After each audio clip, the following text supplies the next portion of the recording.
नाजरीन, रिजवी बरादरान का पता चल गया है कि ये कहाँ पे गए, क्योंकि अब खबरें चलवाई जा रही हैं पाकिस्तान के टीवी चैनल्स पे और ज़राए से ये खबरें दी जा रही हैं कि जनाब रिजवी बरादरान का पता चल गया है। उन्हें वार्न किया गया है कि वो गिरफ्तारी दे दें या फिर उनके ऊपर ऑपरेशन किया जाएगा और उनको गिरफ्तार कर लिया जाएगा। तो ये बड़ी पुरानी कहानी है। ये साफ साफ और सीधी सीधी बात यह है कि रिजवी बरादरान जो है वो एजेंसियों की तहवील में नॉर्मली ऐसे ही होता है। अब वो ज़ख्मी है या ठीक है या वो सलामत हैं या क्या मामला है ये भी नहीं पता, लेकिन ये ज़रूर है कि ये एजेंसियों की कंट्रोल है मामला। और अब फैसला किया गया है कि उन्हें पुलिस की हिरासत में दे दिया जाएगा या पुलिस जो है वो उनकी गिरफ्तारी डाल देगी। सादी बात ये है और ये सब जानते हैं, कोई ढकी छुपी बात नहीं है। ये कहना बहुत मुश्किल है लेकिन ये हकीकत है, फैक्ट है, इसे हम भाग नहीं सकते। कल एक सीनियर जर्नलिस्ट कह भी रहे थे कि एक भाई भाग गया और दूसरा जो है वो एजेंसियों की तहवील में। बहरहाल अब उन्हें पुलिस के हवाले किया जाएगा, उनकी गिरफ्तारी डाल दी जाएगी, फिर उन्हें अदालत में पेश किया जाएगा, फिर जो कानूनी मामला है वो चलते रहेंगे, जमानत की कोशिश होगी, वो सारी चीज़ें चलती रहती हैं।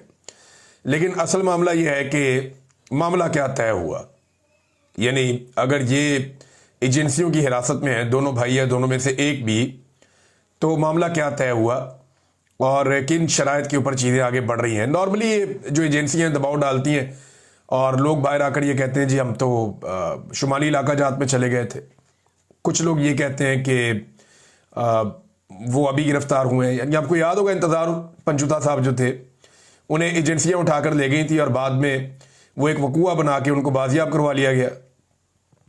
फिर आपको याद होगा कि अहमद नूरानी के दो भाइयों के साथ क्या हुआ था। एजेंसियां उन्हें उठाकर ले गई थी और बाद में उन दोनों भाइयों को जो है वो कच्चे के डाकुओं से रिकवर कर लिया गया था। अब यहाँ पे भी एक ऐसी कोई सूरत बनाई जाएगी, वकूआ किया जाएगा या ये बताया जाएगा कि उन्होंने गिरफ्तारी दे दी है, या ये बताया जाएगा कि एक कितनी पार्टी है उनकी, वहाँ पे और लोग भी हैं। लेकिन ये बड़े भोंडे तरीके से हमेशा एजेंसियां करती हैं और इसको इस दफा भी कर लेंगी। दबाव शबाव उनके ऊपर मौलवियों का आ रहा है। आहिस्ता आहिस्ता लोग जागना शुरू हो गए हैं, बात करना शुरू हो गए हैं कि मुरीद के अंदर जुल्म किया आपने, आपको ये नहीं करना चाहिए था। अगर एक पॉलिटिकल पार्टी या ये एक जिस तरीके से तरीके लब्बैक की सियासत थी उससे तो बहुत लोगों को इख्तलाफ है, मुझे भी है, लेकिन बात यह है कि ये कोई तरीका तो नहीं है कि आप घेर घार के चारों तरफ से और गोलियां चलाना शुरू कर दें और इंसानों का कत्लेआम कर दें। अब जो लोग मारे गए हैं वो वापस तो नहीं आ सकते। अब उनकी फैमिलीज को जो तकलीफ है, जो कर्ब है, वो उसका कौन मुदावा करेगा। मुफ्ती तकी उस्मानी साहब ने एक स्टेटमेंट जारी किया है।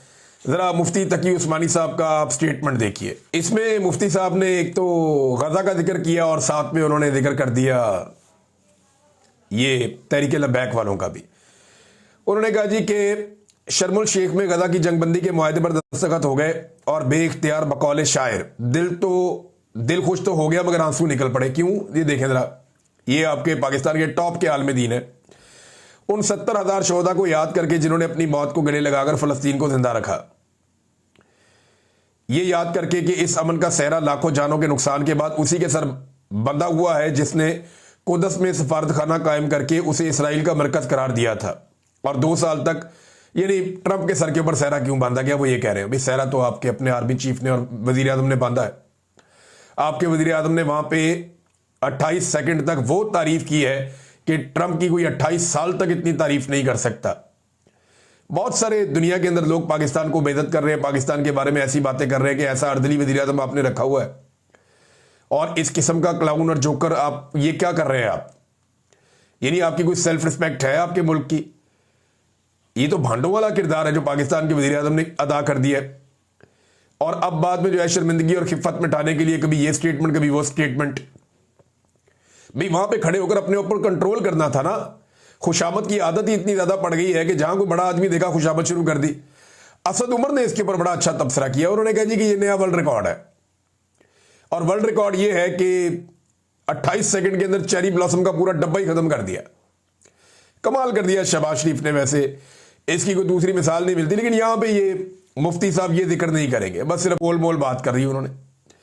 इसके बाद उन्होंने कहा इसलिए कि गजा में फिलहाल अल्हम्दुलिल्लाह अमन कायम हो गया मगर हम अपने घर में अमन कायम ना कर सके। एन इस मौके पर जब भारत पाकिस्तान से खुली दुश्मनी पर आमादा है और पाकिस्तान के बागियों की हमायत कर रहा है और खुद भी नुकसान उठा चुका है, हमारे एक पड़ोसी ने क़याम अमन के लिए पाकिस्तान के बजाय भारत से पिंगे बढ़ानी शुरू कर दी हैं और फिर दो मुसलमान पड़ोसियों में जंग शुरू हो गई जो उम्मत इस्लामिया के किसी भी दर्दमंद के लिए तशवीशनाक है। अच्छा जी, अब आप ये देखें कि बिल्कुल तरीके लब्बैक वाला इसमें तस्करा है नहीं, सिर्फ एक जुमले का एक हिस्सा है थोड़ा सा। लेकिन अफगानिस्तान के ऊपर वो तनकीद कर रहे हैं कि अफगानिस्तान भारत के साथ पींगे चढ़ा रहा है। ये मुफ्ती साहब तब बिल्कुल चुप थे जब बिलावल गया था भारत, तो पाकिस्तान क्या कर रहा था भारत के साथ बात करके। ये मुफ्ती साहब बिल्कुल चुप थे जब नरेंद्र मोदी पाकिस्तान में आकर नवाज शरीफ के घर चला गया था, ये बिल्कुल नहीं बोले। ये मुफ्ती साहब बिल्कुल चुप थे जब एक पूरा खानदान भारत के बड़े बड़े बिजनेसमैनों के साथ कारोबार करता रहा, ये बिल्कुल नहीं बोले। यानी इन्होंने कभी बोलना ही नहीं है जब तक कि एस्टेब्लिशमेंट इनको कहेगी नहीं। मैं मुफ्ती साहब एक बात आपको कहना चाहता हूं, देखें, मैं मेरे रसूल पे बैठ के ना आपको हक और सच की आवाज को बुलंद करना चाहिए। अगर आप नहीं करेंगे तो कौम से क्या उम्मीद की जा सकती है। मुफ्ती साहब आपका इल्म बहुत ज्यादा है, बहुत ज्यादा है, मगर आज सोशल मीडिया पर बैठा एक टीनेजर हक बात कहने में आपसे बाजी ले गया है। आपकी मसलियतें आपकी अजमत और रुतबे को खा गई हैं। अब आप जो मर्जी करते रहे। यहां मुफ्ती मुनीब साहब हैं, उनका भी स्टेटमेंट आ गया, और मुफ्ती मुनीब साहब पे स्टेटमेंट इसलिए उनको देना पड़ा कि उनके अपने कारकुनों ने, उनके अपने तलबा ने बहुत शोर मचाया और उन्होंने कहा ज्यादती हुई है, इतनी बड़ी मुफ्ती साहब बोलते नहीं आप। तो मुफ्ती साहब अपने मुतालबात के साथ सामने आ गए, ये दबाव की वजह से, और इजाजत लेकर ही आए होंगे। ये इजाजत के बगैर तो मुफ्ती मुनीब साहब काम करते नहीं है। अच्छा, मौलवी जितने एक्सपोज हुए ना इस रिजीम में, इससे पहले कभी नहीं हुए। इस्लामी हो, चाहे ये मुफ्ती मुनीब साहब हों, चाहे हमारे मुफ्ती तकी उस्मानी साहब हों, चाहे और बहुत सारे मौलवी हों। अच्छा, कई मौलवी बहुत बुरी तरह एक्सपोज हुए और कई ऐसे लोग सामने आए जो हक बात कर रहे हैं और लोगों की आंखों के तारे बन गए कि लोगों ने कहा यार सच बोलता है कम से कम ये आदमी। उलमा मेंबर पे बैठ के सच बोलने का दर्स तो देते थे, सच बोलते नहीं थे, हौसला नहीं था इनमें, अब उन्हें बोलना पड़ रहा है। तो मुफ्ती मुनीब ने 4-5 चीजें जो है वो की। नंबर 1, उन्होंने कहा जी हालिया वाकयात पर जुडिशियल कमीशन बनाया जाए। नंबर 2, जाँ भाग अफराद और जख्मियों को दियत दी जाए। नंबर 3, तमाम मुकदमात वापस लिए जाएं। तो जख्मी और जो वो मौजूद हैं लाशें थानों में, उन्होंने कहा जी हमें पता है, वो हवाले की जाएं लवाहिकीन के एहतराम के साथ। फिर साद रिजवी और अनस रिजवी से मुतालिक मालूमात दी जाएं। उसके बाद ये टीवी के ऊपर खबरें चलाई गई हैं कि जनाब उनका पता लग गया। वो पता क्या लग गया, उन्हें एजेंसियों की हिरासत से पकड़ के पुलिस की हिरासत में दे दिया जाएगा। इसको जरा लीगल कवर दे दिया जाएगा और उनके साथ जो मामला तय किए गए या किए गए होंगे या किए जाएंगे, ये तो आने वाले वक्त में पता चलेगा। एक दौर में इनके वालिद के साथ भी यही किया गया था। तो पाकिस्तान में ये तरीकाकार है, ये कोई नई चीज नहीं है। तहरीक लब्बैक अपनी पॉलिसियों पर नजरसानी करे, ये स्टेटमेंट भी साथ में मुफ्ती मुनीब ने दिया है। मुफ्ती मुनीब साहब, सबसे पहले आपको अपनी पॉलिसी पे नजरसानी करनी चाहिए। आप हमेशा हलवा खाने आ जाते हैं और कभी भी मुश्किल वक्त में आप बात करने से कतराते हैं, सामने नहीं आते, आप गायब हो जाते हैं, बड़ी बड़ी देर के लिए गायब हो जाते हैं।